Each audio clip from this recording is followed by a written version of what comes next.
देखो बेटा, तो ਅੱਜ ਆਪਾਂ ਸ਼ੁਰੂ ਕਰ ਰਹੇ ਹਾਂ topic solutions of problems in physics 22 assignment. So question number 1 जो है बेटा, देखो ਇਹਦੇ ਚ गिवन है a particle of mass m is equal to 5 units is moving with a uniform speed v is equal to 3 root 2 m in the xy plane along the line y is equal to x plus 4 and the magnitude of angular momentum of the particle about the origin is। तो सब तो पहला बेटा तुसी draw करना वा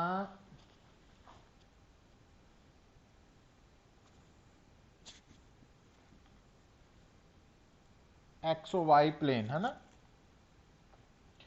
हुण जो पार्टिकल है जिसका मास है 5 यूनिट, वो मूव कर रहा विद ਉਹਦੀ वेलोसिटी ਦਿੱਤੀ ਹੋਈ है 3 रूट 2 मीटर पर सेकेंड और लाइन ਦਿੱਤੀ है y इज इक्वल टू, तो जिस पाथ ਦੇ ਅਲੋਂਗ है ना, ਹੁਣ ਆਹ वाली लाइन ड्रॉ कर सकते हैं। It is a straight line equation. तो अगर x 0 पुट करूंगे तो y 4 है, तो दिस इज 4। तो इट मीनस ये जी स्ट्रेट लाइन है बेटा इदा वा लाइक दिस, ठीक है। हुण देखो, हुण बेटा क्योंकि पार्टिकल जो है इस लाइन के अलोंग मूव कर रहा, तो उसकी मोमेंटम इस दे अलोंग है। तो अगर बेटा हुण ध्यान दियो, तो अगर आप इथों आप परपेंडिकुलर ड्रॉ करिए ना, तो आ जो है ये है particle the line of motion और इस ओ पॉइंट के अबाउट एंगुलर मोमेंटम निकालनी है बेटा। तो असी की किया, ओ पॉइंट तो परपेंडिकुलर ड्रॉ करता ना, तो आ परपेंडिकुलर डिस्टेंस है, तो एंगुलर मोमेंटम आ जाएगी P इंटू डी। हुण बेटा ये डी की वैल्यू कितना निकाल सकते हैं तुसी? हुण देखो, क्योंकि थानू याद है standard equation y is equal to M X plus C होंगी है ना, दिस वन। तो आ स्लोप है बेटा। हुण अगर आप इथों कंपेयर करिए तो स्लोप 1 है और स्लोप होंगी है tan थीटा। अगर 1 है तो थीटा 45 डिग्री है बेटा। It means a angle 45 degree है। हुण देखो बेटा, हुण आ लाइन जी है दिस लाइन, तो ये लाइन ये परपेंडिकुलर है और आ वाली लाइन इस दे परपेंडिकुलर है, इस करके आ एंगल भी 45 डिग्री है। तो ये एंगल के सामने परपेंडिकुलर बेस हाईपोटेन्यूज, हाईपोटेन्यूज 4 है तो बेस d है, तो d by 4 is equal to cos 45 degree. तो d is equal to 4 into cos 45। हुण p की वैल्यू कितनी है बेटा? Mass into velocity 5 into 3 root 2 और d की वैल्यू है 2 रूट 2 इंटू 2 4 3, तो 60 यूनिट आंसर आ गया बेटा। तो इस तरीके असी एंगुलर मोमेंटम निकाल लेनी है ना। फिर देखो बेटा, क्वेश्चन नंबर 2 है, a particle performs uniform circular motion with N angular velocity, angular momentum L। तो इन क्वेश्चन नंबर 2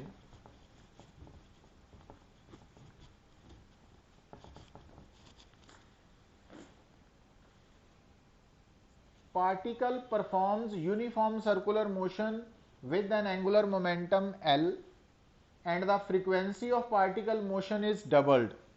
तो this is frequency, angular momentum, तो एंगुलर फ्रीक्वेंसी या एंगुलर वेलोसिटी है 2 पाई न्यू, है ना, और जो काइनेटिक एनर्जी है rotation, that is half I omega square, तो L is equal to I omega. हुण तुहानू इस पूरी स्टेटमेंट च बेटा मूवमेंट ऑफ इनर्शिया बारे कुछ नहीं दस्या गया। ਇਹਦਾ मतलब ਆਪਾਂ काइनेटिक एनर्जी ਤੇ एंगुलर मोमेंटम दोनों चों मूवमेंट ऑफ इनर्शिया एलिमिनेट कर देना बेटा। तो के रोटेशनल की बन गया हाफ, तो I is equal to L by omega, तो एल ओमेगा बन गया। हुण स्टेटमेंट नूं दोबारा देखो बेटा, कहंदा if kinetic energy is halved and frequency doubled, जे फ्रीक्वेंसी नू डबल करांगे तो ओमेगा भी डबल होएगा, दिस इज डबल्ड। तो एंगुलर मोमेंटम ते की फर्क पएगा, तो आ फार्मूला जो है ये अकॉर्डिंगली एल आ गया 2, तो अगर ये हाफ्ड होएगी और ये डबल होएगी तो 1/4, तो एंगुलर मोमेंटम बिकम्स 1/4, तो 1/4 आ जाएगी, L/4 डी ऑप्शन आ जाएगी। क्योंकि जे काइनेटिक एनर्जी हाफ्ड है, ओमेगा डबल्ड है, तो एल जो है दैट बिकम्स 1/4, तो थोड़ा आंसर आ जाएगा। थर्ड जो प्रॉब्लम है बेटा, ये देखो two bodies with movement of inertia I1 and I2 have equal angular momentum and if the kinetic energy of rotation is E1 and E2 then, हुण इहदे च एंगुलर वेलोसिटी बारे कुछ नहीं दिता होया है ना, तो इहदे च की करना बेटा, question number 3 they which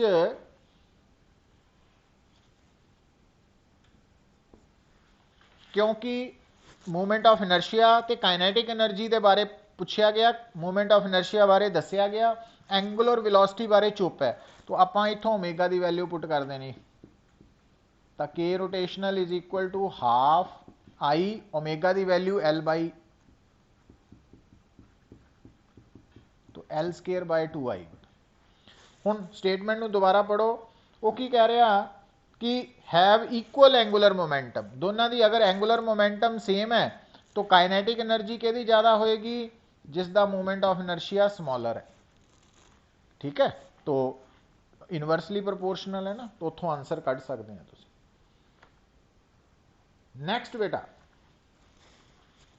question number 4,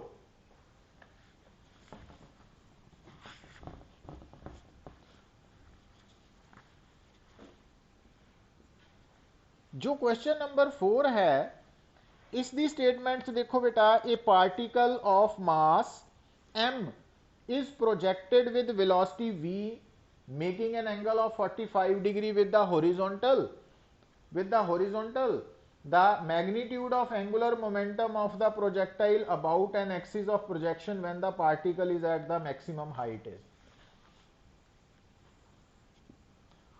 तो horizontal axis, vertical axis origin, particle throw होया, पार्टिकल का मास m है और आ एंगल 45 डिग्री है,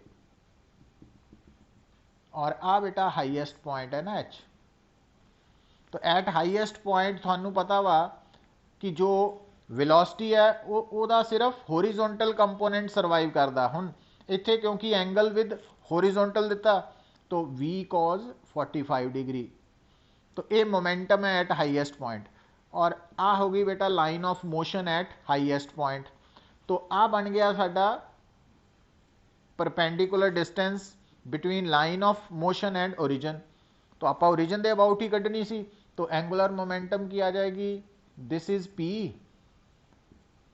and this is D and D is equal to H,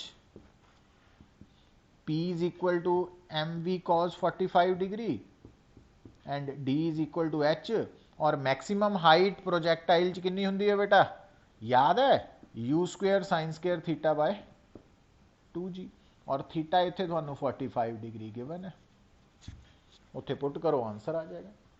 तो इस तरीके नाल सॉल्व करना तुसीं। नैक्सट बेटा देखो,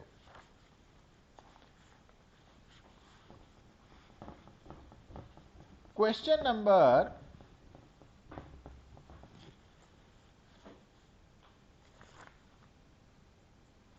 5th देखो बेटा,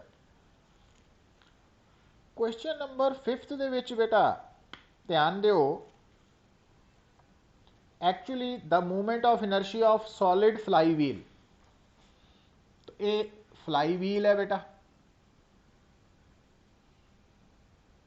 आ इसकी एक्सिस ऑफ रोटेशन है और इस दे अबाउट मूवमेंट ऑफ इनर्शिया सानू दिता होया वा 0.1।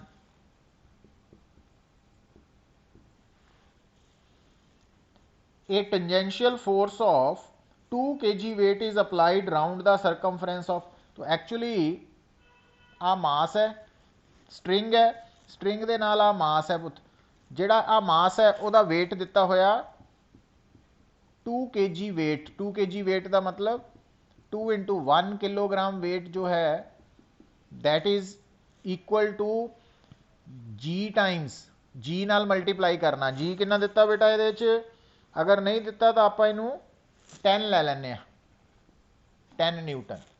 तो इट मीनस 2 kg वेट की हो गया 2 × 10। तो जदों भी किलोग्राम वेट या किलोग्राम फोर्स नू न्यूटन च कन्वर्ट जरूर करना बेटा, तो न्यूटन च कन्वर्ट करना, जिहड़ा किलोग्राम वेट है या किलोग्राम फोर्स है वो बराबर है, और उन्होंने न्यूटन च कन्वर्ट करने लई स्मॉल जी की वैल्यू नाल मल्टीप्लाई करना, और स्मॉल जी की वैल्यू आप 10 मन के सॉल्व करते हैं इस न्यूमेरिकल नूं। हुण देखो बेटा, हुण आ जिहड़ी फोर्स है तो आ स्ट्रिंग है, तो आ गई टेंशन और आ गई टेंशन। तो हुण बेटा देखो आ जिहड़ा रेडियस है 0.1 मीटर, तो हुण आ नीचे नूं आएगा, जदों दिस वन नीचे नूं शिफ्ट करेगा तो यदी एक्सलरेशन अगर ए है बेटा, तो हुण ये देखियो एक नवा कंसैप्ट है तुहाडे लई। तो जदों ये वेट नीचे नूं आएगा तो यदी acceleration m a is equal to 20 - T है, 20 - टी। हुण बेटा टी की वैल्यू जिहड़ी है वो आपां निकालांगे, पर उस तो पहला देखो ये नंबर 1 हो गई। मास कितना दिता होया 2 kg है ना, किलोग्राम वेट है ना, तो 2 kg मास है, तो 2 मास है, ए 20 - टी इक्वेजन नंबर 1। अच्छा हुण देखो आ जिहड़ी फोर्स है टेंशन, ये फोर्स इस फ्लाई व्हील ते एक्ट किद्दां कर रही है, टेंजेंशियली अलॉन्ग द टेंजेंट। तो ये वाली फोर्स इस एक्सिस दे अबाउट की पैदा करेगी बेटा, टॉर्क। तो टॉर्क के बराबर आएगी, टॉर्क इज इक्वल टू, क्योंकि ये फोर्स टेंजेंशियली एक्ट कर रही है, तो tangential force into perpendicular distance, आ वाला दिस वन, तो आ डिस्टेंस आर है, तो आर इंटू टी, ये टॉर्क आ गई। पर टॉर्क की वैल्यू तो बेटा आपको पता आई अल्फा होंगी है, आई मूवमेंट ऑफ इनर्शिया है, और अल्फा। हुण एक गल होर सुनो, क्योंकि ये जिन्ने भी साडे मोशनस है रोलिंग विदाउट स्लिपिंग का कंसैप्ट है, तो उहदे विच बेटा कि आ जिहड़ा पॉइंट है ना, दिस पॉइंट, जिस आ पॉइंट ते जिहड़ी स्ट्रिंग है वो इस फ्लाई व्हील दे नाल टच कर रही है, तो ये स्ट्रिंग जिहड़ी है पुत इन्हें व्हील दे नाल जो है नीचे नूं तो आ रही है, बट विदाउट स्लिपिंग, स्लिप नहीं कर रही। इस करके वो तां ही पॉसीबल होना, ये याद रखियो, ये नवा कंसैप्ट है, वो तां ही पॉसीबल है कि आ जिहड़ी स्ट्रिंग है ये फ्लाई व्हील नूं घुमा रही है, और ये स्ट्रिंग इस व्हील दे ऊपर स्लिप नहीं कर रही, स्लिप नहीं कर रही। तो उसका कारण की है कि इस स्ट्रिंग की जो एक्सलरेशन है ना, इस स्ट्रिंग की एक्सलरेशन है और इस फ्लाई व्हील की जो एक्सलरेशन है वो सेम है। हुण acceleration circumference of fly wheel कितनी है, ओमेगा आर, क्योंकि आ जिहड़ा पॉइंट है वो तुहानूं पता, आ जिहड़ा फ्लाई व्हील है ना, सॉरी ओमेगा आर कहता, अल्फा आर। तो आ जिहड़ा फ्लाई व्हील है ये रिजिड बॉडी है, तो रिजिड बॉडी के उपर जो टॉर्क लगेगी तो आप कहांगे कि इस फ्लाई व्हील की एंगुलर एक्सलरेशन अल्फा है, तो यदा मतलब इस फ्लाई व्हील के हर पॉइंट की एंगुलर एक्सलरेशन अल्फा ही होएगी।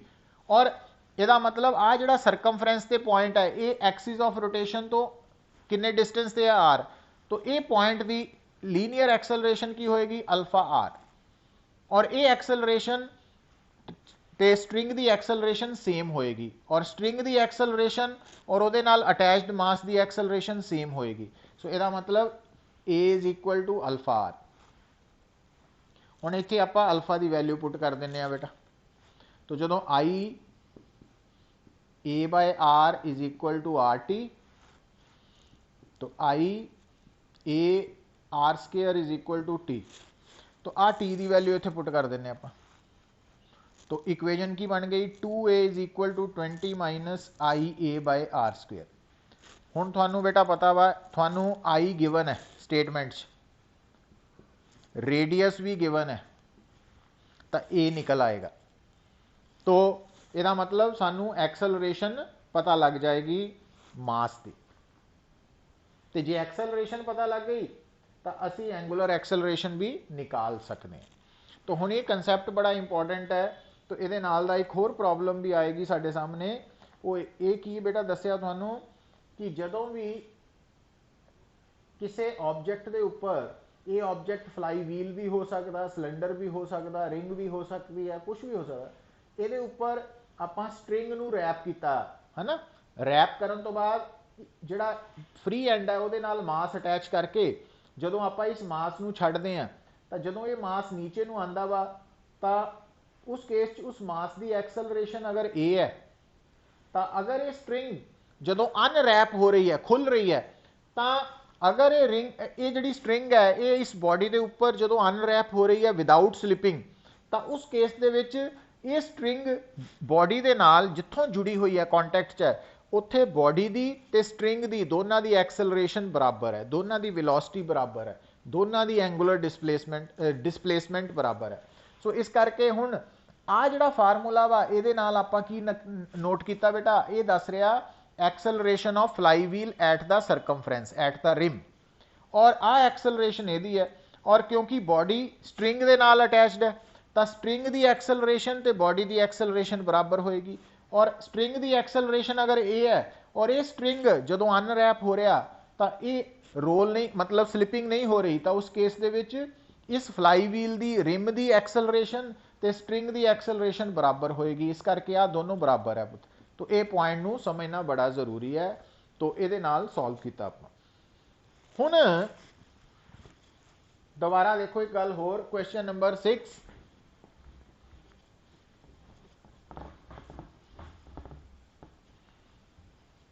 आ देखो बेटा, क्वेश्चन नंबर 6 दे विच है a thin rod of length L and mass M is held vertically with one end on the floor and is allowed to fall। ਹੁਣ ਆ देखियो बेटा, आ है थोड़ी रॉड, तो इस वक्त ये रॉड स्टैंडिंग पोजीशन च है ना पुत। उस तो बाद जदों ये रॉड फॉल करेगी,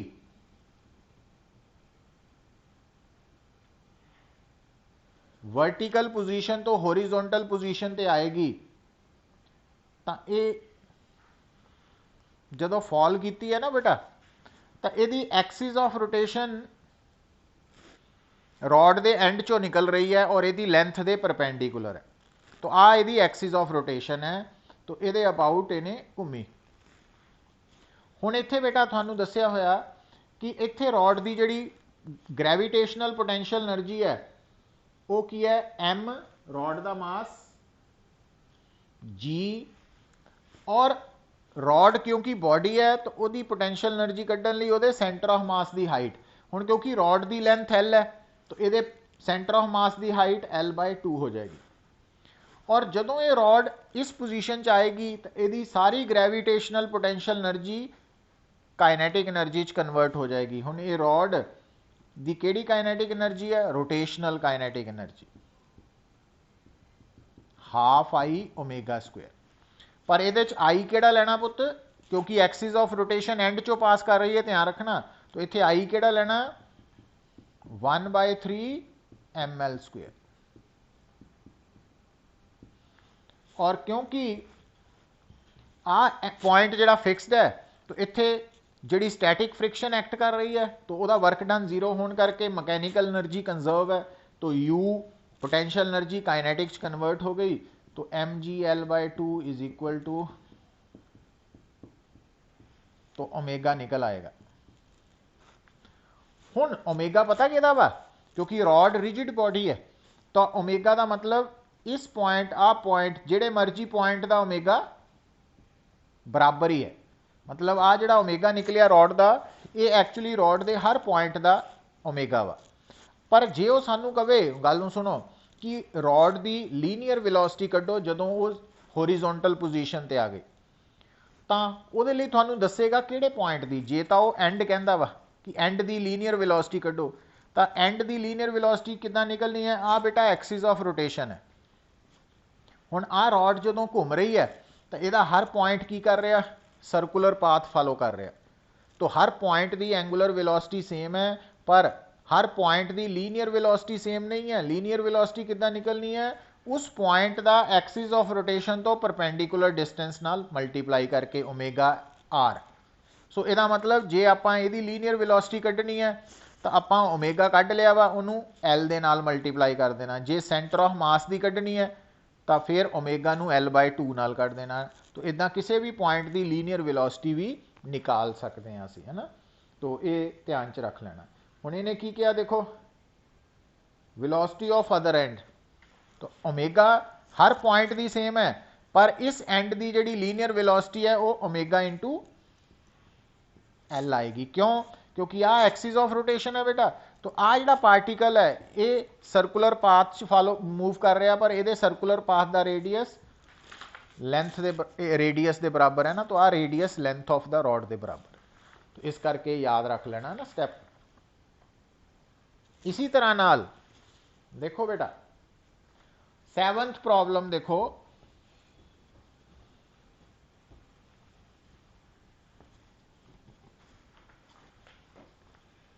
सैवंथ प्रॉब्लम च बेटा ध्यान दो कि एक ना रिजिड बॉडी है, जिदा इत्थे रॉड सी ना, तो ये जी रिजिड बॉडी है ये 3 रॉड्स तो बनी है।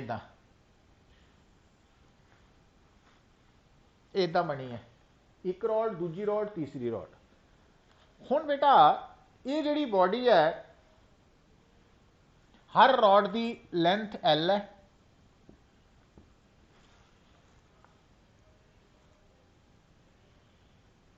तो हर रॉड का मास M मान लेने ना आप।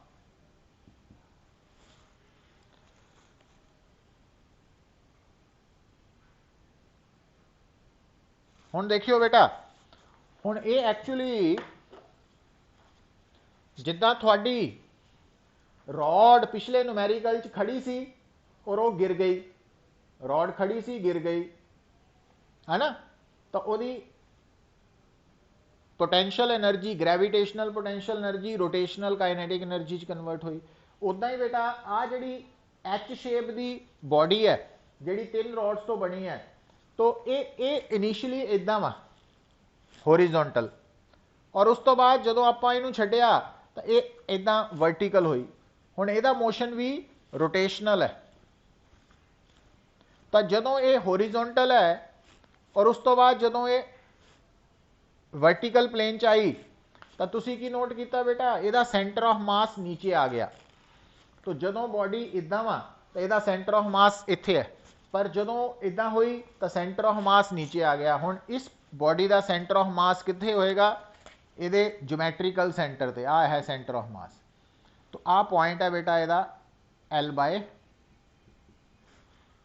तो ये सेंटर ऑफ मास के नीचे आने का मतलब ग्रेविटेशनल पोटेंशियल एनर्जी डिक्रीज करेगी। तो कितना डिक्रीज की ग्रेविटेशनल पोटेंशियल एनर्जी, तो इस सिस्टम का टोटल मास है 3m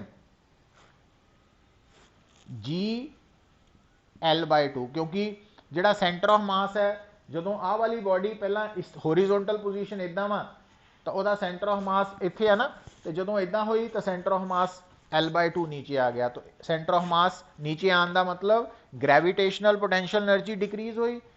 तो जिन्नी ग्रेविटेशनल पोटेंशियल एनर्जी डिक्रीज हुई उन्नी रोटेशनल काइनेटिक एनर्जी इंक्रीज होगी।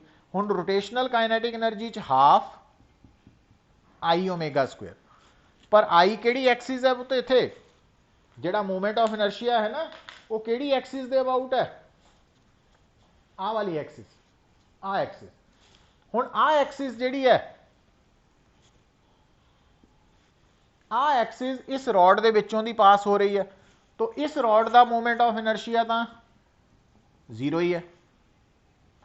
तो आ जी रॉड है, आ वाली रॉड, तो यदा मोमेंट ऑफ आ वाली एक्सिस, आ जी एक्सिस है वो इस रॉड के लिए कि एक्सिस है, एंड चो पास कर रही है और लेंथ के परपेंडिकुलर है। सो यदा मतलब यदा मोमेंट ऑफ इनर्शिया तो हो गया 1/3 ml²। और आ जी रॉड है पुत, यदा मोमेंट ऑफ इनर्शिया कितना निकलना, पैरेलल एक्सिस थ्योरम लगनी, क्योंकि आ जी एक्सिस है तो इस रॉड का इस एक्सिस के अबाउट आई सी कितना वा 0। हुण आपां कड्ढना इहदे अबाउट, हुण आ एक्सिस इहदी सेंट्रोइडल दे पैरेलल होने करके इहदा I3 की बनूगा पुत, IC plus M into perpendicular distance, तो ml²। तो इत्थे I की वैल्यू की है I1 plus I2 plus I3 पुत। हुण I1 0 है तो I2 की वैल्यू 1/3 ml² है और I3 की वैल्यू ml² है, ओमेगा²। तो इनू सॉल्व करके तुसी रिक्वायर्ड आंसर निकाल सकते हैं। आंसर की निकालना पुत्र आपां, तो स्टेटमेंट के accordingly what is the angular speed, angular velocity कढ़नी है ना, तो ओमेगा कढ़नी है। इन्नी गल समझ लगी नारायण, अंकुश?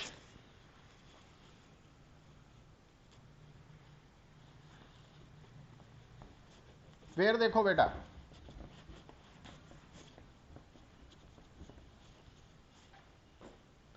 हुण जो प्रॉब्लम 8th है, ये बेटा देखो इनू आपां सिंपल वे च याद रख सकते हैं। ए tube of length L is filled completely with an incompressible liquid of mass capital M and closed at both ends।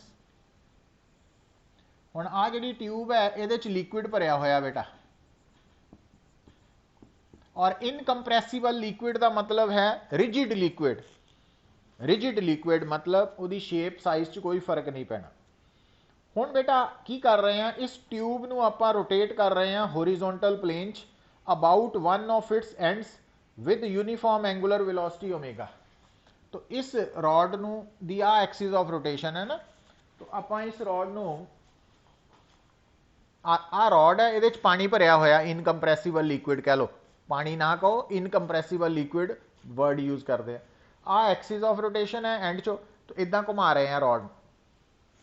Uh ji tube है ना, ट्यूब इनू आप इदा घुमा रहे हैं।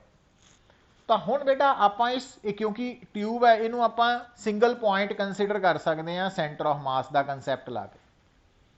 तो जो सेंटर ऑफ मास का कंसैप्ट लगाओगे तो अगर आप इस पूरी सिस्टम नू सिंगल पॉइंट के बराबर मान लिया तो इस पूरी का मास ये मास के बराबर हो गया, और इस पूरे सिस्टम की एंगुलर वेलोसिटी यदि एंगुलर वेलोसिटी हो गई।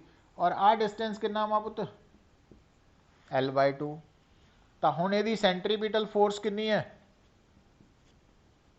M ओमेगा² R, है ना, ये सेंट्रीपिटल फोर्स है। तो ये आंसर आ गया साडा। तो this is the required answer.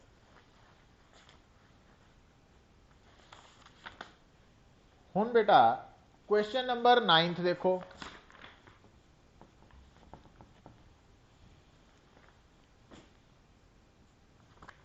Question number 9th दे विच देखो ध्यान दिओ पुत्र कि जिहड़ी तुहाडी रॉड है जिसका मास M है, लेंथ L है, is pivoted at one end such that it can rotate in a vertical. तो आ एक रॉड है बेटा, आ रॉड है।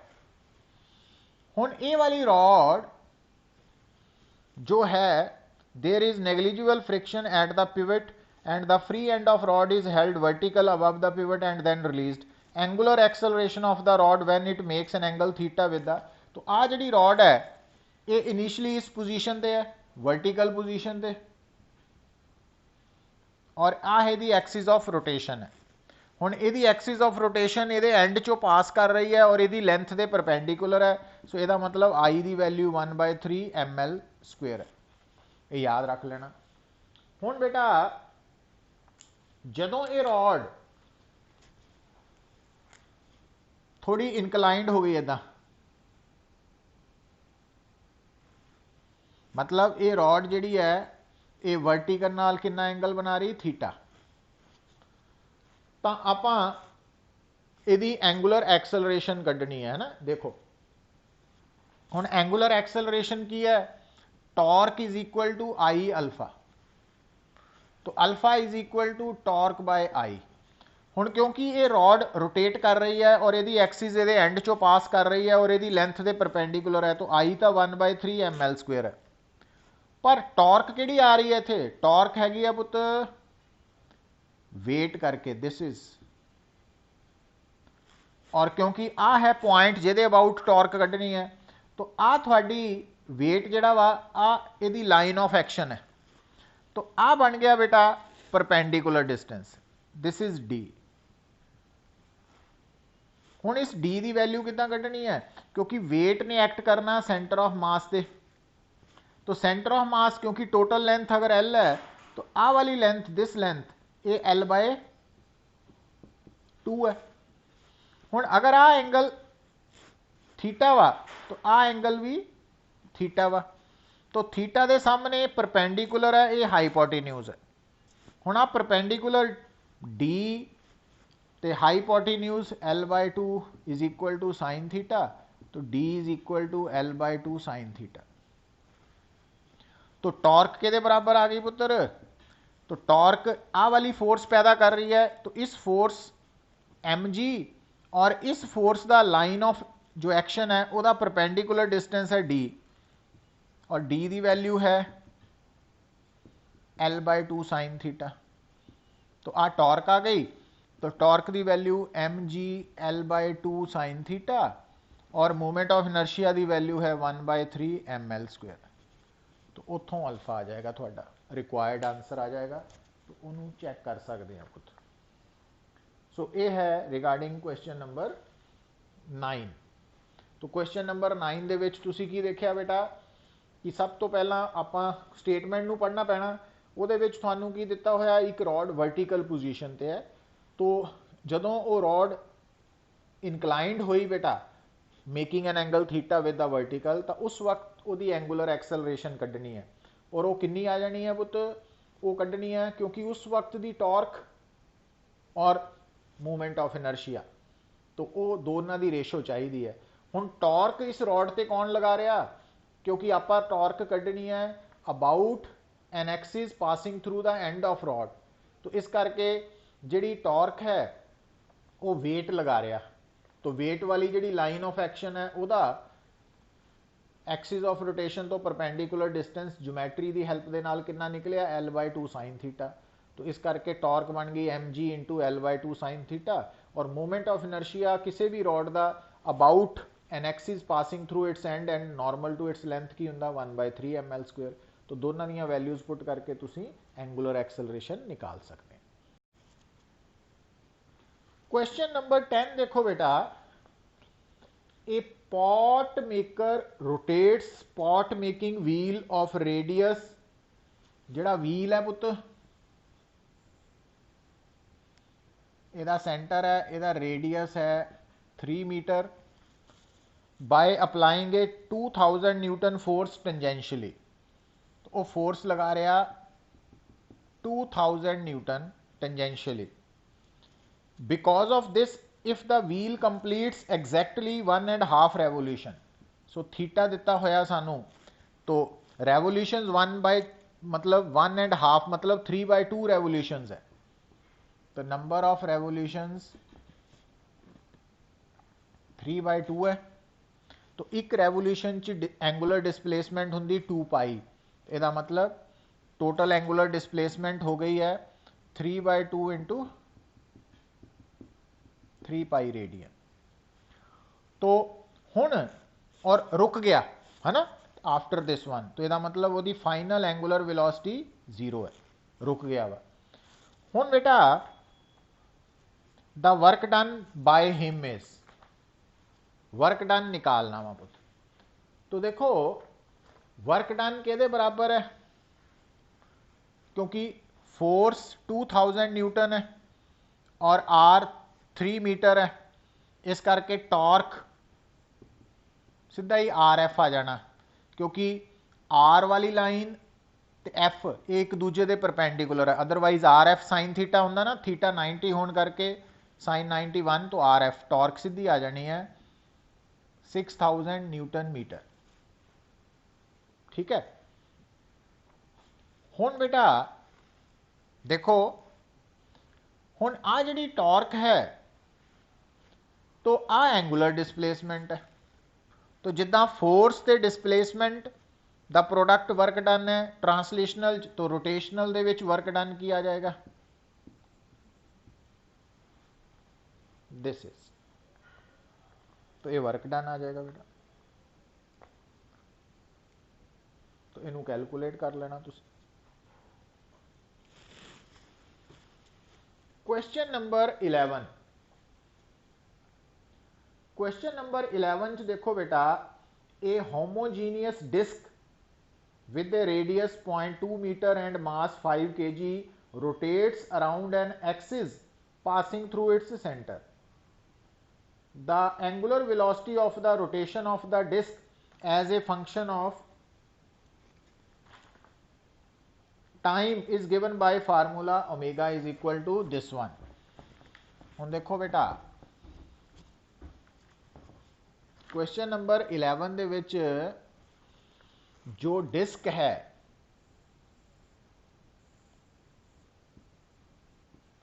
उसका रेडियस दिता होया वा थानू 0.2 मीटर, मास है 5 kg और उसकी एंगुलर वेलोसिटी है बेटा 2 + 60, है ना।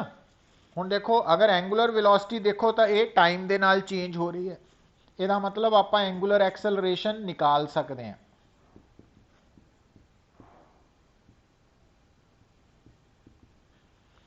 एंगुलर एक्सेलरेशन निकाल ले। हुण क्योंकि ये डिस्क है और यदि एक्सिस ऑफ रोटेशन दी हुई है जिहदे अबाउट रोटेशन हो रही है ना, तो आई सी की वैल्यू डिस्क लई हाफ mr² हुंदी पुत, ये फार्मूला याद है सानू। तो हुण एम भी गिवन है, आर भी गिवन है, आई सी भी गिवन है। हुण अगर आई सी और अल्फा नू मल्टीप्लाई करांगे तो टॉर्क आ जाएगी, ये निकल आएगी। अच्छा, हुण ये टॉर्क कौन पैदा कर रहा, ਉਹਦੇ ਲਈ जिम्मेवार है बेटा, देखो स्टेटमेंट च tangential force applied at the rim.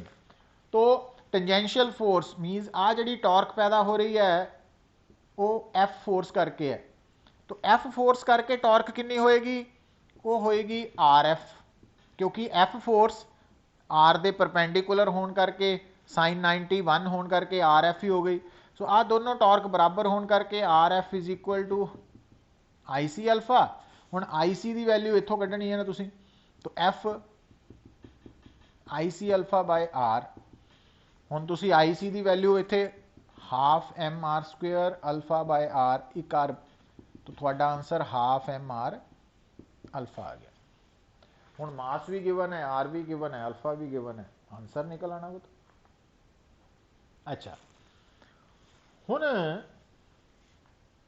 Question number 12,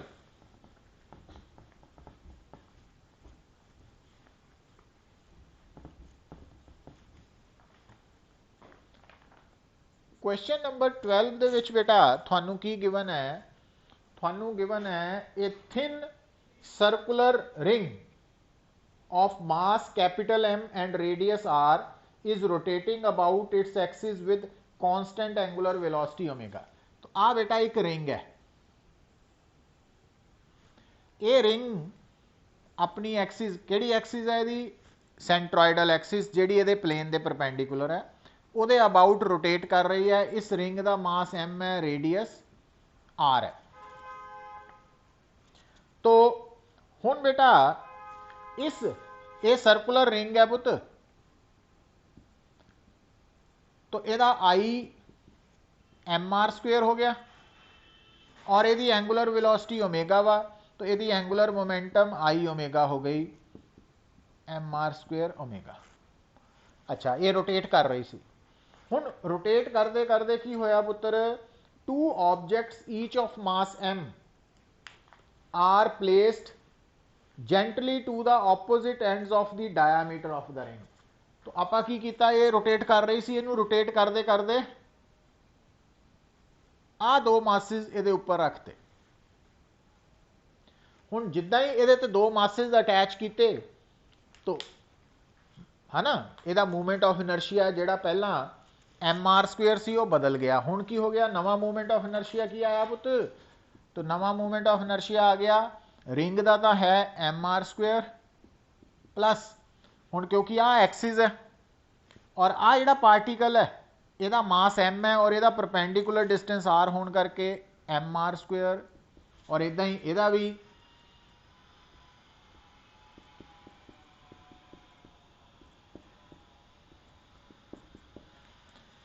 हुण अगर मोमेंट ऑफ इनर्शिया चेंज हो गया तो एंगुलर वेलोसिटी भी बदल गई, पर एंगुलर मोमेंटम वो सेम रहनी है as per law of conservation of angular momentum, है ना।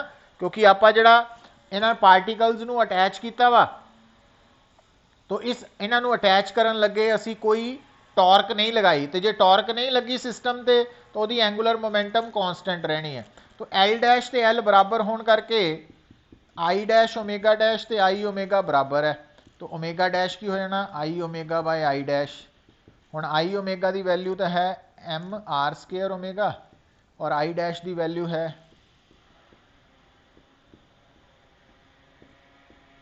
तो आंसर आ गया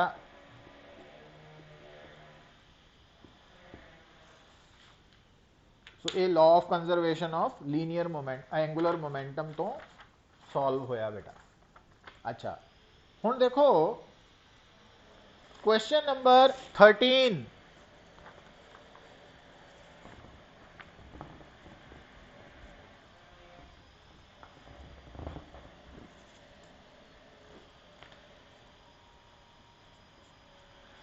तो क्वेश्चन नंबर 13 दे विच बेटा नोट करो तुसी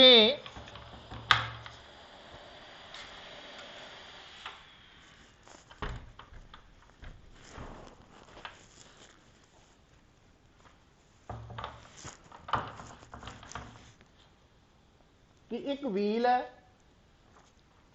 आ स्टेटमेंट देखो बेटा, आ एक व्हील है, इसका रेडियस है 20 centimetre, has forces applied to it as shown in figure, the torque produced by forces 4 Newton at A, 8 Newton at B, 6 Newton at C and 9 Newton at D at angles indicated is, है ना। Net torque कढ़नी है पुत। हुण गल नूं सुनियो, आ देखो आ axis of rotation है, सब तो पहली फोर्स आप सिलेक्ट करते हैं ए वाली,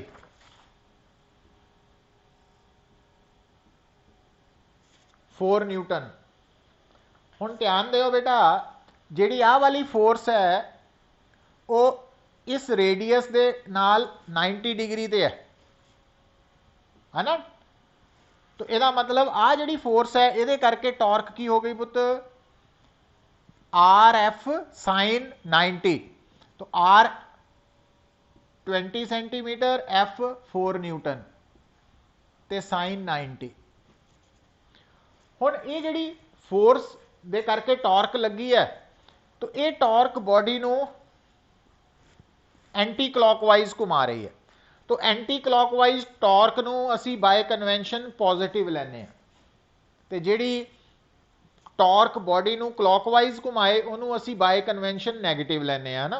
उल्ट भी कर सकते हैं, पर जिदा आप अपवर्ड डायरैक्शन नूं कन्वेंशनली आप पॉजिटिव लैने हैं, डाउनवर्ड नूं नैगेटिव लैने हैं, पर जे आप बदलना हो फिर आप मैंशन कर देने हैं। उसी तरह बेटा कि जो एंटी क्लॉकवाइज डायरैक्शन है, अगर टॉर्क बॉडी नूं एंटी क्लॉकवाइज घुमाए तो असी उन्होंने पॉजिटिव लैने हैं बाई कन्वेंशन, तो जे क्लॉकवाइज घुमाए तो नैगेटिव लैने। ये याद रखना बेटा। अच्छा इनू मीटर बना लेना ना बाद चों। अच्छा हुण दूसरी फोर्स किहड़ी है, बी पॉइंट ते लग रही है। हुण आ जिहड़ी फोर्स लग रही है, देखियो पुत, हुण आ जिहड़ी फोर्स है ਇਹਦੀ वैल्यू दी हुई है 8 न्यूटन, 8 न्यूटन है पुत। और ये फोर्स जी है ये बी ते लग रही है और एंगल बन रहा, यदी जी लाइन ऑफ एक्शन है आ एंगल 30 डिग्री है। हुण देखो, हुण आ जी फोर्स है ये आप दो कंपोनेंट्स बना सकते हैं पुत। हुण आ कंपोनेंट क्योंकि आ वाली फोर्स 8 न्यूटन है, तो यदा इधर नूं कंपोनेंट हो गया 8 cos 30 ते 8 sin 30। हुण इस फोर्स का आ कंपोनेंट टेंजेंशियल है ना, तो ये करके टॉर्क होनी है, ये रेडियल करके नहीं होनी। सो यदा मतलब ये करके टॉर्क कितनी होनी, तो आ डिस्टेंस तो वही रहना 20 सेंटीमीटर, 8 sin 30। और ये टॉर्क ने कितना घुमाना, क्लॉकवाइज माइनस। अच्छा, हुण तीसरी केड़ी है पुत फोर्स, 6 न्यूटन एट सी।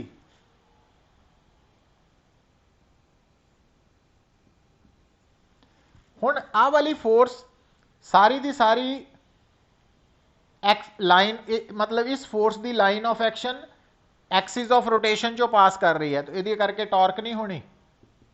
याद रखना ना ये थानू पॉइंट। अच्छा, जी चौथी टॉर्क है पुत डी पॉइंट ते, वो फोर्स है 9 न्यूटन।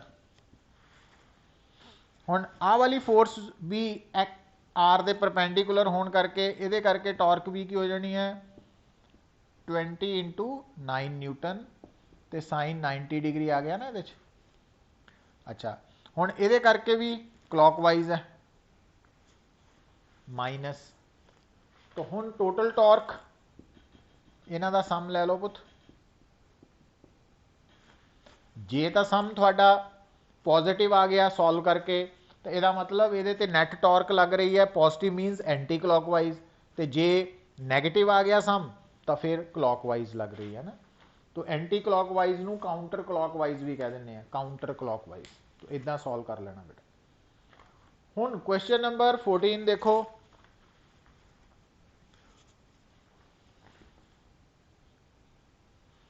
आ सी वाली जी फोर्स है पुत, यदी लाइन ऑफ जड़ा लाइन ऑफ एक्शन है उन्होंने एक्सटेंड कर कितों की पास कर रहा, एक्सिस ऑफ रोटेशन तो हुण टॉर्क कड्ढण का एक फार्मूला नहीं होंदा, फोर्स इंटू परपेंडिकुलर डिस्टेंस। तो परपेंडिकुलर डिस्टेंस कितों लईदा, जिस पॉइंट के अबाउट टॉर्क कड्ढनी है उस पॉइंट का लाइन ऑफ एक्शन तो जे लाइन ऑफ एक्शन ही एक्सिस ऑफ रोटेशन चो पास कर रही है तो परपेंडिकुलर डिस्टेंस 0 हो जाना। हाँ, फिर देखो बेटा,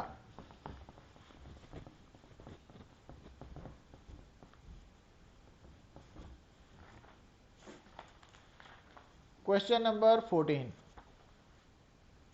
हुण इहदे विच बेटा देखो, एक तो है रिंग जिसका मास है 0.3 kg ते रेडियस है 0.1 मीटर। दूजा है सॉलिड सिलेंडर, इसका मास है 0.4 kg ते रेडियस है same. Are given the same kinetic energy and released simultaneously on a flat horizontal surface such that they begin to roll as soon as released towards a wall which is at the same। हुण मान लो देखो बेटा, गल नूं समझो, अगर आ एक दीवार है और इस ऑब्जेक्ट ने रोल करके, रोल विदाउट स्लिपिंग करके इत्थे तक जाना, तो उन्होंने दीवार तक पहुंचने लिए जिहड़ा टाइम लगेगा, तो वो बेटा फार्मूला केड़ा आएगा, S is equal to U T plus half A T square. तो अगर एक्सेलरेशन 0 है तो टाइम आ जाएगा एस बाई यू, पर यू केड़ा लेना, सेंटर ऑफ मास दी वेलोसिटी। तो अगर बेटा कोई बॉडी रोल कर रही है ना, और रोल करती हुई होरिजोनटल सरफेस ते रोल कर रही है, तो वो सेंटर ऑफ मास की वेलोसिटी कॉन्सटेंट है। यदा मतलब वो सेंटर ऑफ मास का ट्रांसलेशनल मोशन यूनीफॉर्म है ना, लीनियर मोशन यूनीफॉर्म है, तो उन्होंने दीवार तक पहुंचने लिए कितना टाइम लगूगा, S/U। हुण दोनों बॉडीज जड़ियां, ध्यान दो, दोबारा स्टेटमेंट पढ़ो, एक रिंग है, एक डिस्क है, डिस्क की जगह सॉलिड सिलेंडर आ गया, काम तो वही है। तो दोनों दी नू सेम पोजीशन तो वॉल तक जाने लिए कितना टाइम लगेगा बेटा, मतलब किनू ज़्यादा टाइम लगू किनू घट लगू, वो डिपेंड करू उन्होंने VCM ते, सेंटर ऑफ मास की वेलोसिटी ते। हुण दोनों की काइनेटिक एनर्जी बराबर है। हुण इहदी काइनेटिक एनर्जी कितनी है पुत, रिंग दी, तो काइनेटिक एनर्जी रोलिंग दे विच की हुंदी है, याद है तुहानू, हाफ आई ओमेगा स्क्वेयर। तो आई जिहड़ा लेना वो इंस्टैंटेनियस एक्सिस दे अबाउट लेना है ना, तो हाफ आई, ये बन जाना IC प्लस MR स्क्वेयर। हुण IC की वैल्यू देखो तो, ring half MR square plus MR square ते ओमेगा स्क्वेयर, ते जिहड़ी डिस्क है सॉलिड सिलेंडर या डिस्क इक्को चीज़ ही है ना, वो आ गया half MR square plus MR square omega square. पर हुण जिहड़ा सिलेंडर का मास अलग है, रेडियस सेम है, तो ये बन जाना पुत तुहाडा MR स्क्वेयर ओमेगा स्क्वेयर, और ये बनना वा 3/2 है ना, तो 3/4। अच्छा, हुण क्योंकि दोनों रोल विदाउट स्लिपिंग वाला कंसैप्ट है, तो VCM की होना पुत दोनों ਲਈ ओमेगा R, और R दोनों ਲਈ क्योंकि सेम है, तो इस कारण करके 3/4, ठीक है। तो आ गया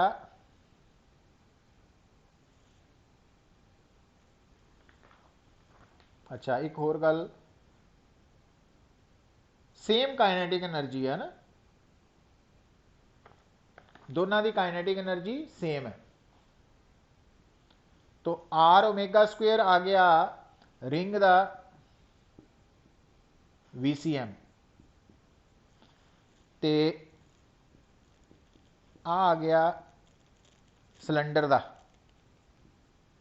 VCM।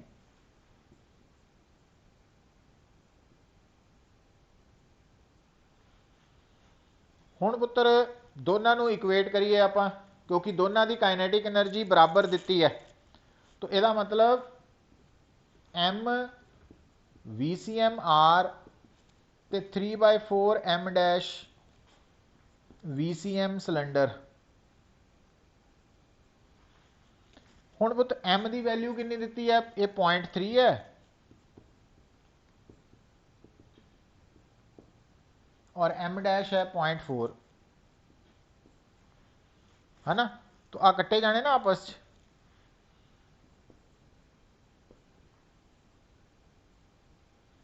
सो यदा मतलब दोनों की VCM बराबर प्रूव हो गई, तो जे दोनों की VCM बराबर है तो दोनों का टाइम भी बराबर आएगा। मतलब इतने हुण आपां कंसैप्ट की समझिया कि होरिजोनटल सरफेस से अगर दो बॉडीज रोल कर रही हैं तो वो सेम डिसप्लेसमेंट कवर तां करनगियां सेम टाइम च अगर उन्होंने VCM बराबर है। तो ये कंसैप्ट नूं याद रखो बेटा, क्लीयर है।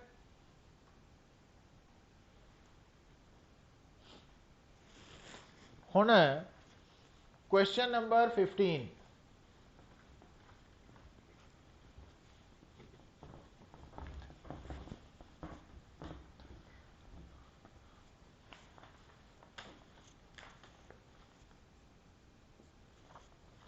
क्वेश्चन नंबर 15 च देखो बेटा, हुण बड़ा इंपॉर्टेंट क्वेश्चन है। A uniform metre stick of mass m is hinged at one end and supported in a horizontal direction by a string attached to the other end. What should be the initial acceleration of the stick if the string is cut। ठीक है, हुण गल देखो बेटा, हुण actually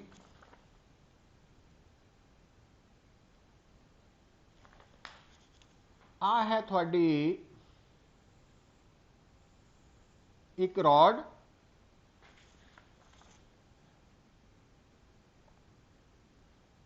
देखो बेटा, ते आ एंड हिंजड है, इत्थे एक्सिस ऑफ रोटेशन है, आ एक्सिस ऑफ रोटेशन है।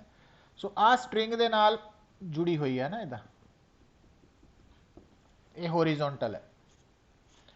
हुण इस वक्त ये जिहड़ी रॉड है ये इक्विलिब्रियम च है, तो आ टेंशन है, आ इहदा वेट है, और इस तो इलावा इत्थे हिंजिस ते भी इंटरनल फोर्सिस लग रही हैं। हुण बेटा की कीता गया, आपां स्ट्रिंग नूं कट करता, जिद्दां ही स्ट्रिंग कट हुई तो टेंशन जीरो हो गई, टेंशन जीरो हो गई। हुण सिर्फ आही फोर्स लग रही है, तो ये जिहड़ी फोर्स है, क्योंकि आ हुण एक्सिस ऑफ रोटेशन है, तो इस रॉड ने हुण इदां नीचे नूं आना, इदां घूम के, तो इसका मतलब इन्हें टॉर्क पैदा करनी है अबाउट दिस एक्सिस। तो कितनी टॉर्क पैदा होनी है पुत, तो हुण आ वाला डिस्टेंस L/2 है, तो इन्हें इहदे अबाउट टॉर्क पैदा करनी है फोर्स इंटू परपेंडिकुलर डिस्टेंस। हुण इस टॉर्क दे करके जिहड़ी रॉड है पुत, जदों ने इहदे अबाउट घूमना वा, तो इहदा जिहड़ी एक्सिस ऑफ रोटेशन है वो रॉड दे एंड चों पास कर रही है, तो टॉर्क की वैल्यू की हो जानी है आई अल्फा, और आई की वैल्यू कितनी होनी है 1/3 ml², तो आई की वैल्यू, तो आ अल्फा आ और आ mgl/2 है। तो हुण m नाल m कटिया गया, l दे नाल l कटिया गया, तो अल्फा की वैल्यू की आ गई बेटा 3g/2l, यही आ गई। अच्छा, हुण आपां की कढना पुत्तर इहदी एक्सलरेशन। हुण देखो गल नूं सुनो, जदों सानू कोई कहंदा ना बॉडी की एक्सलरेशन कढो, ये गल नूं सुनना बड़ा जरूरी है ना, समझना जरूरी है।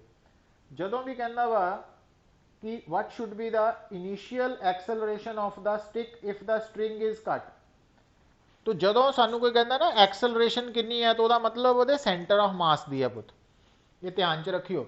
हुण जिहड़ा सेंटर ऑफ मास है आ वा, हुण क्योंकि एंगुलर एक्सलरेशन तो ये हर पॉइंट की सेम है, हर पॉइंट की सेम है, पर लीनियर एक्सलरेशन कितना लेनी है, उस पॉइंट के एक्सिस ऑफ रोटेशन तो परपेंडिकुलर डिस्टेंस नूं आपां अल्फा नाल मल्टीप्लाई करके ACM कर लेना, alpha into L/2।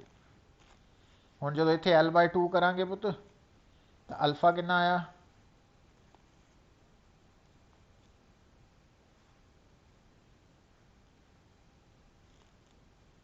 3/2 g/l into L/2, तो 3/4 g आना आंसर पुत।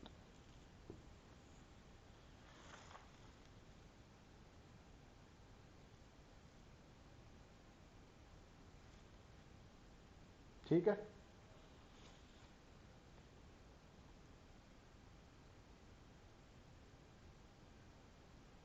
अच्छा हुण एक गल होर सुनो पुत, नहीं नहीं ठीक है पुत, वो गड़बड़ पता कित्थे हुई है। हुण देखो एक्चुअली दो गल्लां नूं ध्यान च रखो पुत, आंसर बिल्कुल सही आए हैं दोनों। हुण उन्हें ध्यान दो लिखिया, उन्हें ना इनिशियल एक्सलरेशन लिखी है पुत, पर यूनिट दिता रेडियन पर स्क्वेयर सेकंड। देखो दा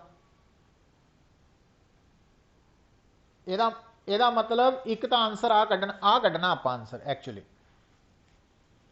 हुण जदों आ आंसर कढ़ना उन्हें क्या हुआ मीटर स्टिक, मीटर का मतलब L1 है, 1 मीटर, तो जदों L1 मीटर हो गया तो अल्फा 3/2 g आंसर आ गया। क्लियर है पुत, हाँ ਲੀਨੀਅਰ ਐਕਸਲਰੇਸ਼ਨ नहीं ਕੱਢਣੀ, पर ਇਹ ਗੱਲ ਤੁਹਾਨੂੰ मैं ਦੱਸਤੀ। हाँ हुण इत्थे देखो एक होर जिहड़ी गल तुसीं